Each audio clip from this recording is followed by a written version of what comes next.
This is Human Coined, a series that unpacks the mechanics of public finance, the complexities of democracy, and the societies they ultimately shape. I'm your host, Jeff Dubrow. Join me in a social dialogue that cracks open important issues that are too often ignored here at home and around the world. Manju Varma, welcome back to Human Coined. It's nice to be back. Thank you. It's wonderful to have you back. Happy anniversary. It has been 6 months since your report on ending systemic racism, eliminating systemic racism in the province of New Brunswick was presented or tabled in the legislature. Absolutely. What progress sorry, go ahead. What progress? That is great. Yeah, that's fine. I'd say the easy answer. As far as I know, there's been zero progress on the report. And it's actually something that, that I put out a call to action regarding that. So thank you for bringing it up. The report was shared with the government and the public on December 16th, 2022. And as you mentioned, it has been 6 months. In full transparency, I did speak with Minister Dunn about the report a couple of times. Got very positive feedback from her. And my last communication with the government of New Brunswick was to provide a list of names of experts in New Brunswick that I felt could assist them in addressing the recommendations. And that was a list that I was asked to provide to them. I have not heard anything since. When I did a bit of background research, I noticed that Premier Higgs at some point after the recommendations had been tabled, or after the report had been tabled, had said that he wanted to narrow it down to 5 to 10 recommendations that could be implemented. Nothing's come out of that, as far as you know, in terms of government action that's being taken, the development of an action plan, et cetera, et cetera. Nothing publicly. Again, who knows? I'm not privy to what happens behind closed doors. If I don't actually recall hearing that. I do recall hearing, I guess it's been a couple of months now, that they were looking at the report. Whether I did not hear anything about narrowing it down, but that actually would be very easy for him to do, because it's pretty much page 1 or page 2 of the report where I actually highlight some key recommendations. So, I say all the recommendations are here extremely important, but if we need to focus on key ones, here they are. And I believe there's about 10 or 12 of them. So it would actually be very easy for them to do that, because I've already done the work for them. That makes sense. And there's been a couple of issues that have surfaced in the last couple of weeks here in New Brunswick that I think bring your report back into the spotlight. It's unfortunate that I'm starting to learn, and you please correct me if I'm wrong about this, but I'm starting to learn that proactive management of diversity, inclusion, gender-based analysis seems to not exist here. What seems to exist is more of a crisis mode where people come out and respond when something happens, but then people retreat back to their sort of quote unquote normal situation. And the infrastructure for sort of pushing things forward doesn't seem to exist. Do you disagree with that statement in any way? And do you think that I'm being overly pessimistic, or? Well, you said here is a big place, right? So in the province, yeah. So in the province, and again, like if we just look at the provincial body of the province, I would say, yes, you are correct that there does seem to be a more reactive rather than proactive response. But the caveat is, when they become proactive, it's from a diversity and inclusion perspective, it's really hard to understand what they're doing. So, if we look at policy 713, yes, I guess it could one be of the argued, issues we want to talk about today. Yeah, sure. I guess it could be argued that they were being proactive there. But in a really weird way. And So I'm do they being get kind. points for I could use much being stronger proactive, words. Matt Manju? They get points for being proactive? No, No, no, of course not. no. But I mean, I think I'm being generous, right? And maybe a bit sarcastic too. That's So okay. You gotta there's yeah. gotta be, if you don't have humor in life, you pretty much done. You may as well Yes, just like call it. Yeah. okay, so okay, I can say, all right, they're thinking about inclusivity, and there is nothing wrong with reviewing these policies. In fact, I welcome the review of these policies. I welcome the review of all policies. I mean, you're a policy person, Jeff, and you know that's part of the process, right? We should all be reviewing these policies. In my report, I talk about reviewing the policies and legislation that govern the Human Rights Commission of New Brunswick, but they should be reviewed with the lens of how do we make this better? How do we make this more inclusive? Not how do we turn back the clock, which seems to be the case here. So let's define You policy know, 713 for those that okay. aren't familiar with it. A lot of my people I work with are outside the province and outside the Mm-hmm. country. So Yeah. let's start by defining policy 713.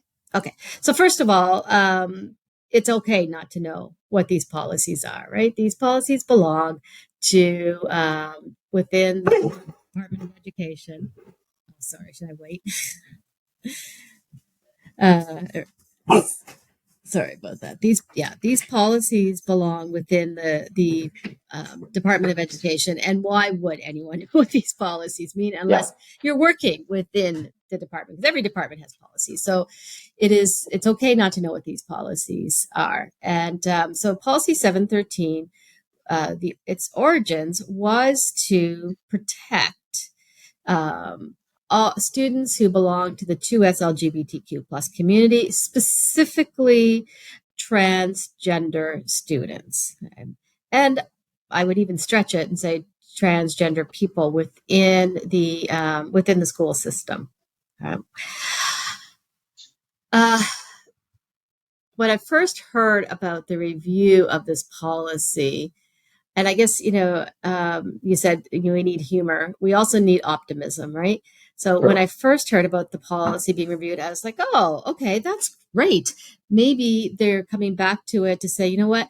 There has been a rise of anti-trans hate. We're seeing a rise of transphobia, not just, often at times our tendency is to look down south, right? And Oh, you especially in the stole the last words few right out of my years, mouth, Manju. Yeah. I guess Florida comes to mind, Yeah. but it's happening here as well. We're seeing an exponential growth of online hate as well. So to be quite honest, I thought, okay, they're looking at this policy to see how can we further protect our students. It became clear very quickly that it certainly wasn't their overt intent. And unfortunately, because of the way this was handled, because of the discussions around this, and because of the changes that went into being, I think yesterday, on June 15th, we've turned back the clock. We've made things more difficult for trans students, but we also made things more difficult for the people who work within the school system. Absolutely. So I'll go Mhm. ahead. Go ahead. No, no, you go ahead. If you're, maybe you could just What? explain the legislative change or the Yeah. So policy the changes. policy. So there's been three main changes to the policy, but my understanding is the last two actually are not changes. They've always been there. The one that's come under contention is the first change, which is that teachers are now, and now at this point, I don't know which word to use because I believe our Minister of Education has used the word prohibited. The teachers are now prohibited to use different gender pronouns, to use new names rather than what people in the trans world will call a dead name. Yeah. They're prohibited to have that relationship with students. unless the parent okays it for children 16 and under. Now, I want to Yeah. point out that in most cases, kids graduate between the ages of 17 and 18. So Yeah. really, when you say 16, that's that's 95% of a person's school time, right? I think that's important to point out.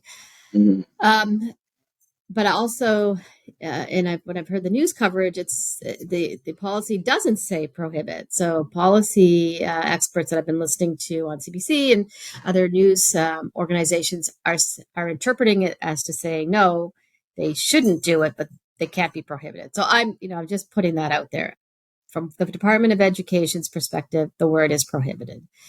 The other two have to do with gender neutral washrooms, and also that allowing trans children to join sports. They can join the sports that they identify in the gender that they identify with. That sounds like a great thing. It is a great thing, but my understanding is that was allowed prior to this review, and the same thing with the washrooms was allowed I think there prior was to concern this about them review. actually rolling that back, and they decided not to There roll it was, back. yes, there was Yeah. concern because I think what the government fails to recognize, and I think what a lot of people who do not work in this area fail to recognize, is there is a constant fear. When your rights, whether you are trans, whether you are part of an equity community, a marginalized community, but when your rights are constantly on the verge of being rolled back, you live in that fear all the time. So whereas, I might hear, oh, there's going to be a review of policy 713 and be optimistic, like, oh, they're going to make this stronger and better and clearer. Right. People who live in fear, specifically members of that community, they automatically go into survival mode, right? And it makes sense because they are so used to living in fear. From, I don't know if I'm going to get beat up if I go into that bathroom, to, I don't know if the government's going to put in legislation that will minimize who I am, who will take away a human part of me, that'll question my humanity, question my equitable sense of belonging with society. I don't live with that in many cases. So working with GNB for the year that I did, seeing sort of the people who work there, how they self-identify, how they do not self-identify, I'm going to make the assumption that most people who work there also do not live in that fear. There are those who do.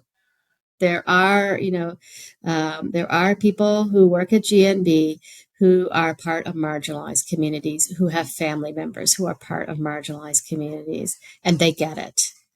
But if you don't wake up every morning wondering if today is going to be the day that somebody decides that you don't have the right to go to a washroom, you don't have the right to play, a sport that you love, that you actually don't even have the right to express who you are in a safe way. I can't imagine what that's like every day.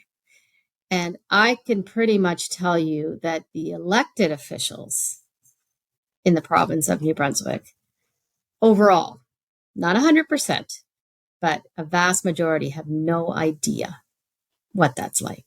And I think this is something that is becoming, a lot of my work, as you know, Manju, is international.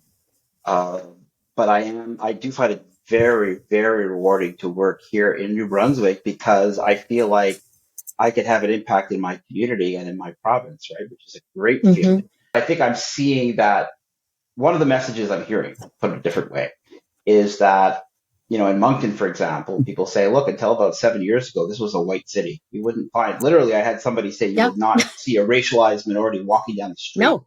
No. But the structures that seem to exist in this province are still not in any way representative of people with lived experience.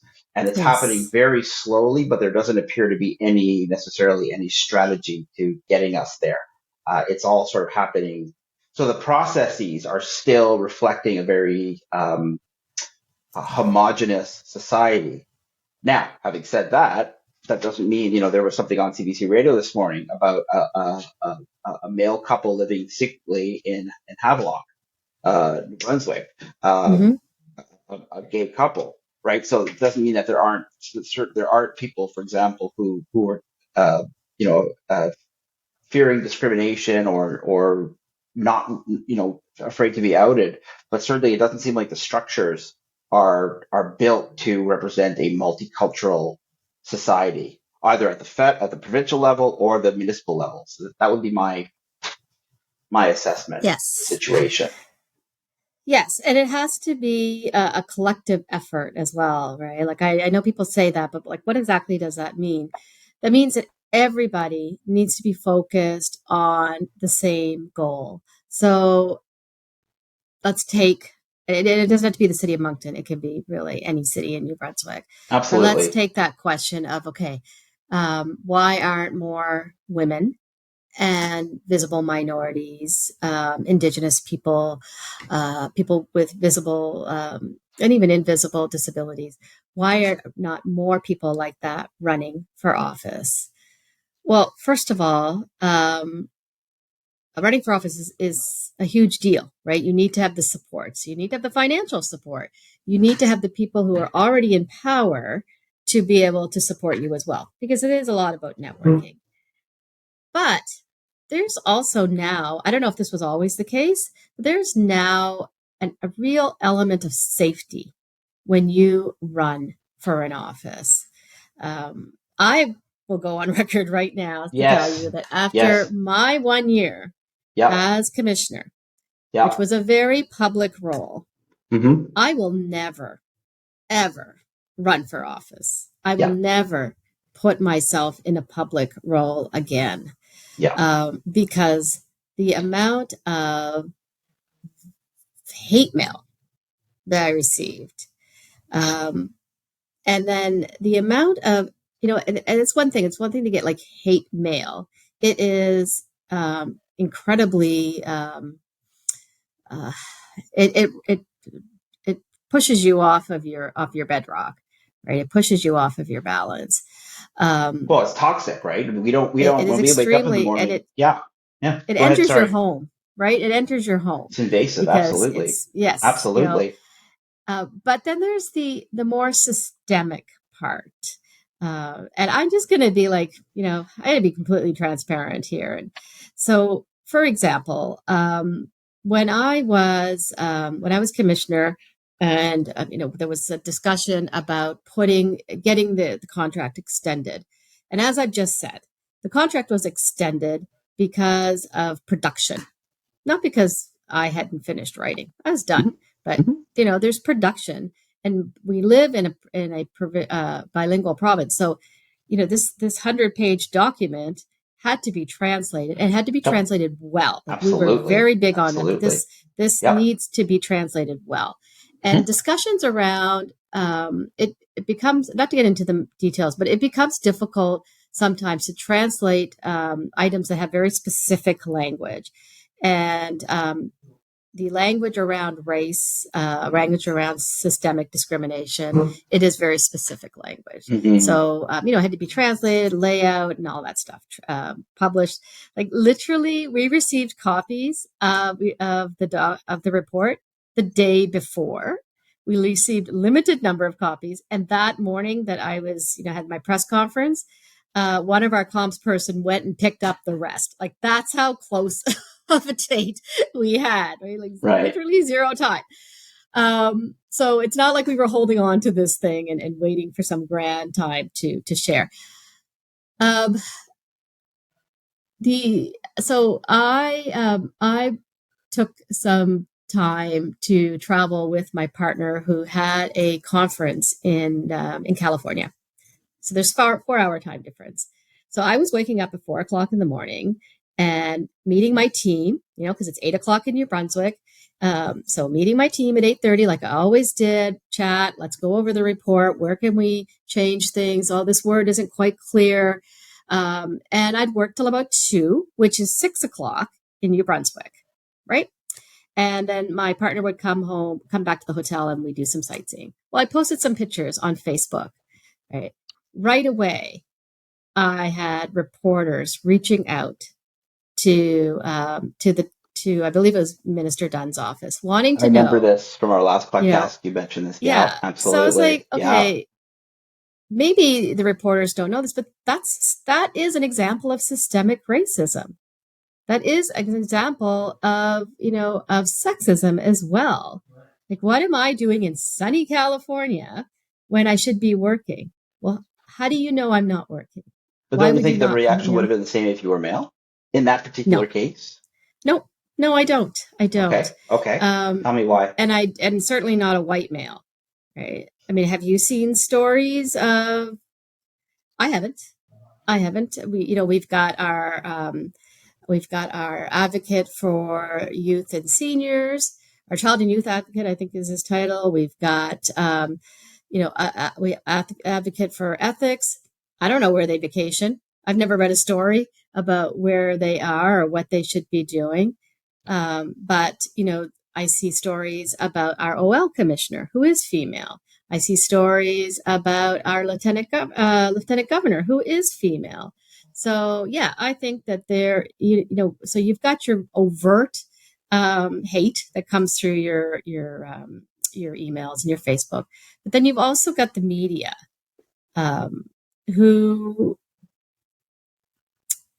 work within a system that is sexist, that is racist, and unfortunately, the training isn't there for them to see it. And that actually was one of my recommendations as well, that the media get training as well. I did speak to journalists of color, both in New Brunswick and out, because there's not that many journalists of color in New Brunswick, and I No. don't want to identify anybody.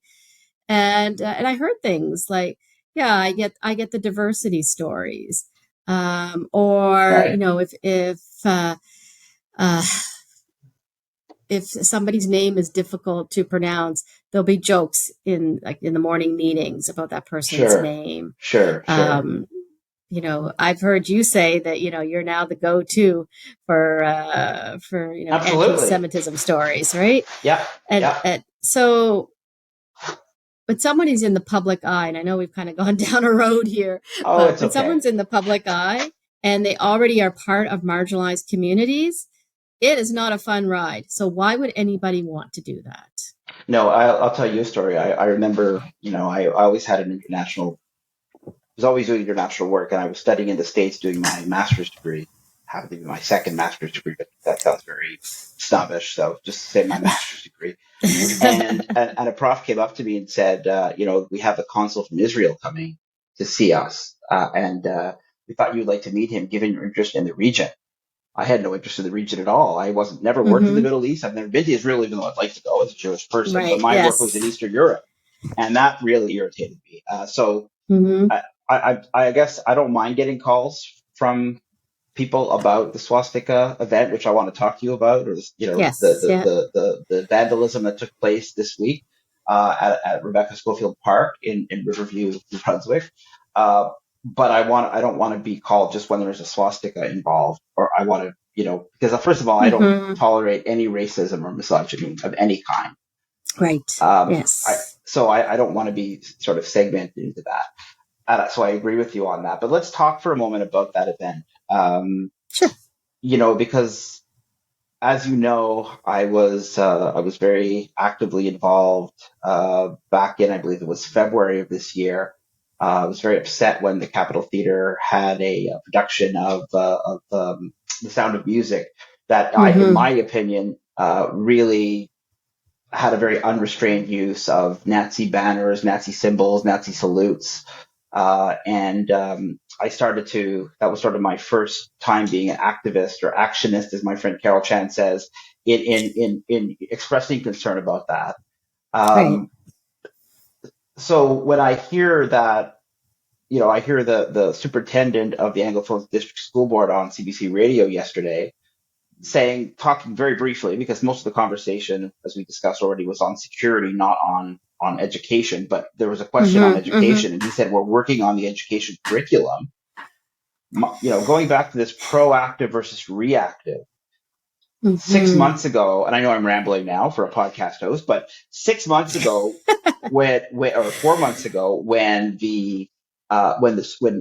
students, elementary school students, were sent to that play, and there was no sensitization whatsoever. Um, you know, the Capitol Theater didn't do any sensitization. There was no systemic policy that I'm aware of involving the school board doing sensitization. However, based on my sort of alert because I knew that the kids were going, because my daughter is a student at one of the schools that went, they did send a notice around, and they did try to sensitize. But has this 6 months later, my question to the head of the head of the school board is, has this morphed into, is there any policy development here? Is the Ministry of Education, obviously they're busy, unraveling the rights of LGBT people, but is there anything happening in a progressive way to learn from this? Is the Capitol Theater asking any questions about this? This is not about me, but I offered them some recommendations. A simple Google search shows that there are other theaters that have shown this play, that where there has been concern and there have been mitigating factors taken. Is that something they're thinking about? Is the Capitol Theater Board of Directors, who I emailed a couple of days ago, are they asking the question as to whether or not future plays that have racist or misogynist content, whether there should be community consultations in advance? I haven't heard a response to that yet. And that's why it seems to me like everyone's asleep at the switch until there's a crisis. And then you get the hopes and prayers, the kind of thing you get in the States, unfortunately, when there's a mass shooting. Yeah. Great speeches, great words, but where is the action? So I'm talking into the space here because we need a third person to answer that question. You've already said it. There isn't much. You're the only other person. Let's go full transparency. Okay. So first of all, I used to be the chair many years ago of the Capitol Theater and I wasn't trying Board. to pull you into that, honestly. No. I want to be able to, because this is a journey. We're all learning. It's not like, okay, in 2000, Manju Varma got her PhD in anti-racist education, and now she's the know-all and be-all. No, right? Like that's like. Well, you kind of are in my eyes, but that's a different story. Okay. So I was chair of the Capitol Theater, and while I was chair, it was the first time we put on a musical, which has since become a great tradition. And that musical was Sound of Music. I will also be absolutely honest, Jeff. I don't even remember if we showed the swastika. That year was the first year that we got those, like, not again to get too technical, but we got those screens that allow us to project things. So we only had a couple. So I don't know, right? And that's problematic in my mind, that if we did show the swastika, that light bulb did not go off in my mind. So part of me is really hoping we didn't, but the other part of me says, well, if we did and I didn't notice, I can at least say I've grown since then, because I would notice that now. The response that you got from the Capitol Theater, and I say this knowing that I have friends on that board, knowing where, that them as individuals, was sad. Was an example of, what we now call microaggressions, because instead of saying, you know what, we've hurt somebody. And when one person speaks, we know this, when one person makes a complaint, there's usually 10 to 100 people who felt the same way, right? So you pay attention to complaints, especially in business, because one person's making it, you know that there are others who are not. But the response of, well, only one person made this complaint, which was you, that response is a perfect example of a microaggression, because it switches it to, well, you're sensitive. Well, you're trying to cause problems.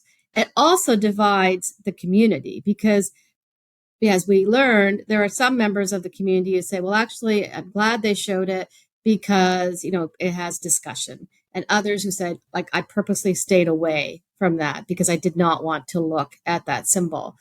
Again, classic microaggressions. Let's divide and conquer. Let's make it look like the community is fighting within itself, which the Jewish community was not in that instance. What they were doing is allowing for a diversity of opinions, which had the Capitol Theater met with the Jewish community and other communities prior, they would have gotten that diversity of opinion. And then they would have been able to make decisions based on that diversity. But this classic of, well, only one person complained is such a classic microaggression that as a former member of the Capitol Theater, I was dismayed. I was Wow. embarrassed by that I response. appreciate everything you said. I just don't want to make this, and I was the one who Yeah. raised it. But I want to make this about systemic change. I don't want to make it, Yes. and I've been back to the Capitol Theater. I've seen some amazing performances there. I will continue Mm-hmm. to go to the Capitol I Theater, am a but I huge will, fan of the Capitol but I will Theater. also push. And I'll tell Yes. you, it's interesting because we're talking about your report, and we're talking about rolling back LGBTQ rights. We're talking about the swastika, or not one. I think there were Mm-hmm. several. This Yeah. vandalism Yeah. There was at a several. park next to a school. When I We're also talking about the changes that were almost like steamrolled onto parents regarding the French immersion programs. I saw zero discussion of the impact that this will have on immigrant children, and there's so much push being into bringing international students to New Brunswick, bringing newcomers to New Brunswick, and part of that push is they have children. And statistics show that they tend to have more children than Canadian born families. So it helps with our population growth. Well, you can't have that thinking on one silo and in the other silo bring in programs that are actually going to impact these students and the children of the people coming. Like there was zero discussion on what do we do with children who come into our into our school systems that speak neither French nor English. And now we're going to insist that they get sort of this like part French thing. I don't even know what the plan was, to be quite honest. I went to the consultations. I walked away from those consultations even more confused. This, at least in the Department of Education, when it comes to issues around diversity and inclusion, whether it's immersion, whether it's public safety, whether it's education, I'm going to quote, I'm going to use the words of Mr. Lamrock, our advocate for child and youth. Sheldon, youth It's advocate, yeah. shoddy work. It is shoddy work. And I can't even say the response to my report is shoddy because they've had zero response to my report. So it's not even shoddy. It's just non-existent. And what I want to do is, I'm trying to phrase this positively. I want to work, with as many organizations as possible to strengthen the lenses that they use to develop their policies at the provincial level, at the municipal level, at the uh, organizational level, both not-for-profit organizations, private sector organizations, because what I'm seeing is that lens, for example, the federal level, which is very different, of course, in terms of size and capacity in Canada, every policy and program, as you well know, that is introduced or considered by cabinet has to go through a gender-based analysis plus Yes. examination, which is really looking at how are intersectional groups being impacted negatively by policies and what can be done to mitigate and monitor the impact of those policies. And what I'm seeing is that is not really built into the infrastructure and the thinking of governments, both provincial and municipal. And I'm certainly not picking on the city of Moncton, honestly, but Mm-hmm. I'm seeing that capacity is not there. And in a fairly homogenous society, previously a very homogenous society, maybe that wasn't considered as necessary. And so I'm rambling again, but I just want to go back to the fact that, 4 months ago when I raised this issue, some of the comments I got were the issue of regarding the Capitol Theater. Some of the responses that I received were from people who were supportive, saying, "Look, you've done a great job. You've raised this. The Capitol Theater is now, now making a statement Mm-hmm. about the racist nature of these symbols. Now back off, leave everybody alone, go back to your life, right?" Yeah. And I had people saying on Facebook, uh, you've made your point, you've been heard, now back off. And I think I did back Mm-hmm. off. It's a small community. I'm a pretty sensitive person. I don't want to rock the apple cart too much, even though you wouldn't tell from, hearing me talk. But and then I see this, this incident in Rebecca Schofield Park, and this, racism. This overt racism, and I think, well, maybe, and I looked at the response of the school board. I look at all these great words from the mayor of Riverview and the head of the superintendent of the Anglophone District School Board, and there's all these great words. And I'm wondering, well, what is actually being done to move the Mm-hmm. yardstick forward? And that's how I sort of landed on your report, actually. Even though I started with your report, I landed back on your report and said, well, what about Manju's report? I mean, the Commission for Systemic Racism, all these recommendations were made. Mm-hmm. Um, and let's turn our sort of sights on the opposition in the legislature now and say, where are the Right. liberals on this? I will send a letter to Susan Holt, the leader of the Liberal Party, and say, where are you on this? There was a Green Mm-hmm. Party motion introduced to which are non-binding, but nonetheless, at least it would have put it out there that there should be a permanent anti-racism commissioner, and there should be a human rights commissioner that is independent, not housed within the Ministry of Labor. I think that's what Yes. you mentioned. Yes. Where they only get one motion pretty much a month, from what I can understand. So one Mm-hmm. of every 8 opposition motions that are introduced are the Green Party's motions. Where are the Okay. liberals? Where are the liberals in introducing such a motion? Where are the liberals in pushing Mm-hmm. for committee oversight? Why isn't there a committee in the legislature studying your report? I want answers to this, Manju. Yeah. we got to get moving here. But this is Absolutely. Absolutely. Yeah. And that's in my calls to action to say, okay, whatever's happening behind closed doors. And so I'm going to be, I'm going to be generous and say there's something happening behind closed doors. We just don't know what it is. yeah. Because that's the optimist in me again. Probably nothing is happening behind closed doors. I'm going to whisper that. But the optimist in me says, I'm sure there's things happening. Share that. You know, tell us what's happening. And yeah, you're right. Where are the liberals on this? Again, I totally believe in transparency. I totally believe in giving people the due that they deserve. I'm not for one party or another. No, absolutely Whoever not. wants to No, fight systemic racism, I'm there, absolutely. right? It doesn't matter. So I say this in my report that during my report was the Liberal leadership campaign, where they elected where they Susan Holt. voted in Susan Holt. Mm-hmm. She was the only candidate, because at this point she wasn't leader. She was the only candidate that contacted me and said, I'd like to talk about the work that you're doing as commissioner. And we had a great conversation about that. So I do know that at some point it was on her radar. I have spoken to her while she in her role as leader. So she officially became leader after my report was released. I did have a second conversation with her where she asked me some difficult questions about what was recommended, what wasn't recommended, and I was completely honest with her. I have been honest all along. Sometimes the honesty isn't pretty, but I've been pretty honest all along. I'm independent. I was independent, and this is a topic that is my life work. So if you're not going to be honest about that, I don't know what you would be honest about.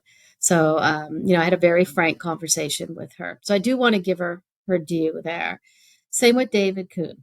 Met Yep. with his party right away while I was while I was commissioner. They asked some really tough questions too.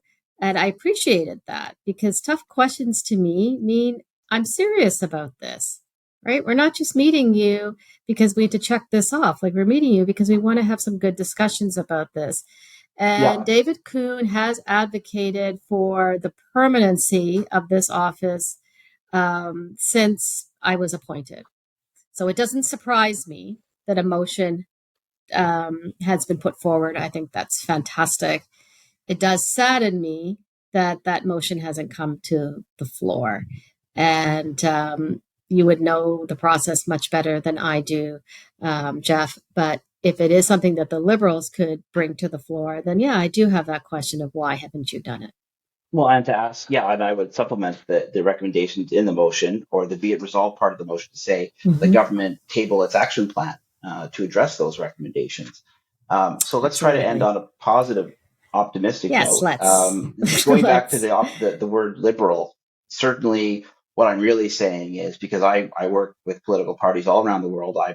Yes, I vote. I have my own, I vote, Mm-hmm. whatever. But that Yeah, I'm not. I do This is too. not a partisan issue. It is the official opposition, the role of the official opposition, whoever that is at the time, to push the government to do more in this area. And that's where I'm wondering where the official opposition is on Mm-hmm. this. Um, Sure. That's a but fair let's, question. yeah, and let's also look at the fact that they were very successful in introducing a motion yesterday in the legislature asking for the child and youth advocate to study the changes to policy Yes. 713. and Fabulous. and let's look at Yes. the fact that, shockingly, the motion was adopted because members of the governing party, who have a majority of the legislature, actually voted with the opposition, something that you Yes. very, very, Yeah. very, very rarely see in Canada. And so Yes. it's nice to see.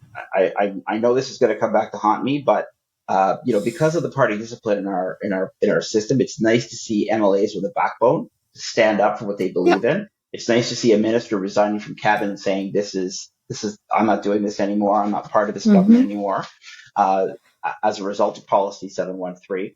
But if the Liberals could be so effective on policy 713, where are they on your report?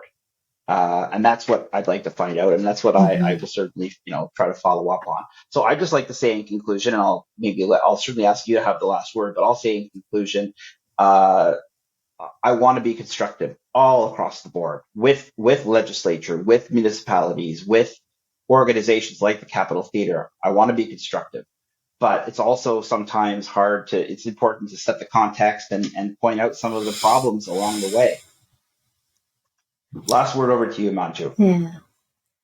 Well, I always enjoy talking to you, Jeff, and thank you for Same here. inviting me again. Same here. I want to be constructive as well.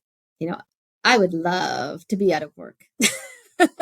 I would love for somebody to say, you know what?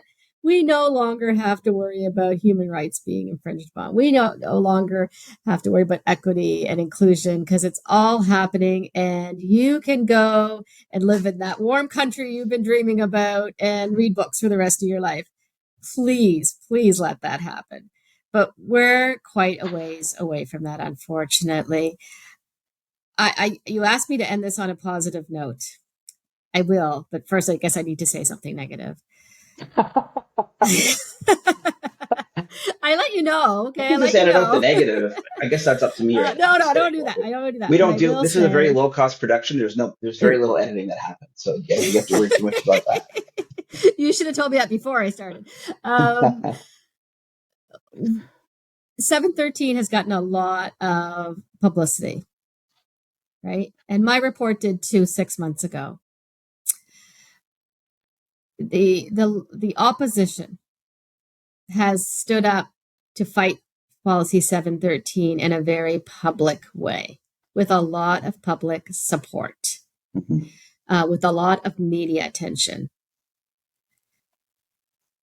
My report doesn't get that attention now. It's not as sexy right now. So you asked Great. me Yeah. why were they able to be supportive and successful for 713, but don't seem to be for my report. Yep. and I keep saying my report. It isn't my report. It's a report That's of okay. over 100 New Brunswick voices, and organizations. And if we count those organizations, then it becomes thousands of voices. People who believed that the government would act on this, right? So I guess something has to happen to make my report sexy again. It seems to be that that's what gets governments moving, whether it's oppositions, the government in power. And so that's my negative part. My positive part is... Well, we're out of time, Manju, but I want to thank you very much. Just kidding. Go ahead. My positive part is I see small examples of people pushing this forward. Not my report per se, but pushing the reality, the desire, the hope to have a just, equitable, and safe community for everybody. I saw it at, with the consultations for French immersion. I saw grandparents come out, people who didn't have children come out, and it didn't impact them, but they were there to say, this is not right. This is not fair. And the same thing with policy 713. I've spoken to people who don't know trans people, who don't have trans children, who are not parents, who say, this is wrong. So that's the positive note I'm going to end on. I think as a province, we are evolving. We are thinking more equity lens. And even when we're not individually impacted, we're getting together as a society and saying everyone deserves to be safe. I'm going to ruin it by, I said you'd have the last word, but just to say that, yeah, we need more systemic change faster. There's a lot to do. Absolutely. Absolutely.